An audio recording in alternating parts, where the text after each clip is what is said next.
So Senator Richards, we've been working with his office as it relates to basically proposing a bill for what's referred to as a super TIF. And that brings in additional revenue, as you can see, to the tune of about $15 million. Basically from sales tax that goes to Jefferson City that never comes back.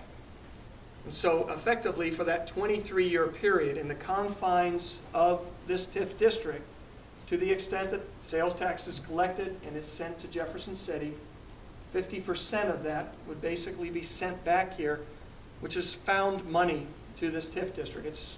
It's otherwise gone to Jefferson City, and I was going to say we never see it. I'm sure the legislators say, yeah, you see it in other forms. But this is a way that that cash basically comes back to be able to fund these projects. And as I mentioned, it's to the tune of about $15 million. And this is the last slide. This TIF is a tool, one of hundreds of economic development tools that are out there.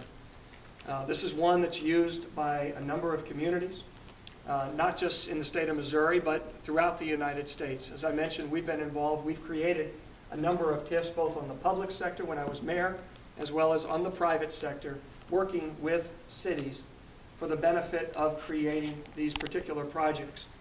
And those TIFs that we've been involved with have been wildly successful. And when I say wildly, it's created assets that have helped to stimulate development. And let me give you just one example, just from an anecdotal standpoint. When I was mayor, I was giving a speech in downtown Waco, Texas. A lot of people hadn't heard of Waco, Texas. They only associate it with David Koresh and the Branch Davidians. I think many people remember that situation.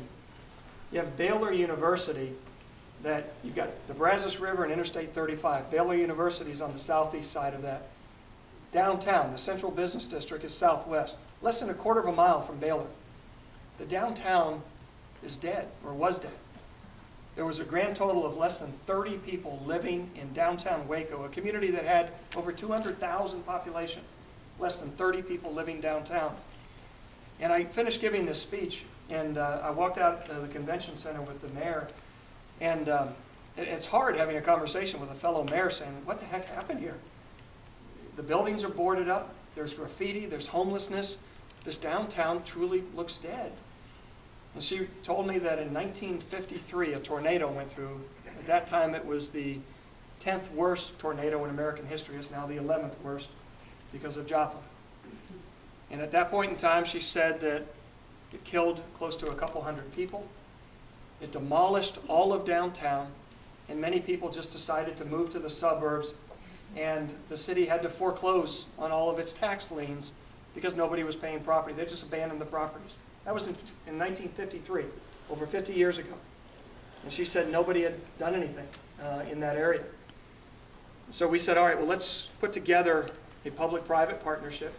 And Wallace Bajjali is the master developer. We invested about $80 million in redeveloping a 5-city block area around City Hall and around the downtown convention center in Waco.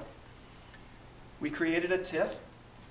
We created a public improvement district, downtown merchant association, a transit, the DASH, the downtown area shuttle, which is a partnership with Waco Transit.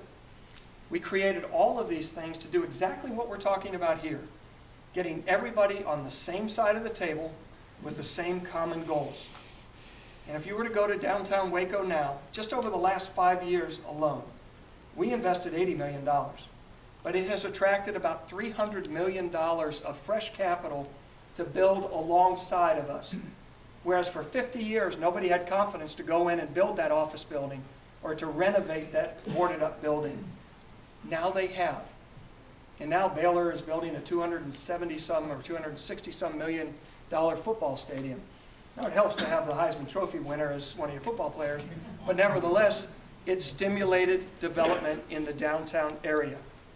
From the city standpoint, the city owned these 5 city blocks.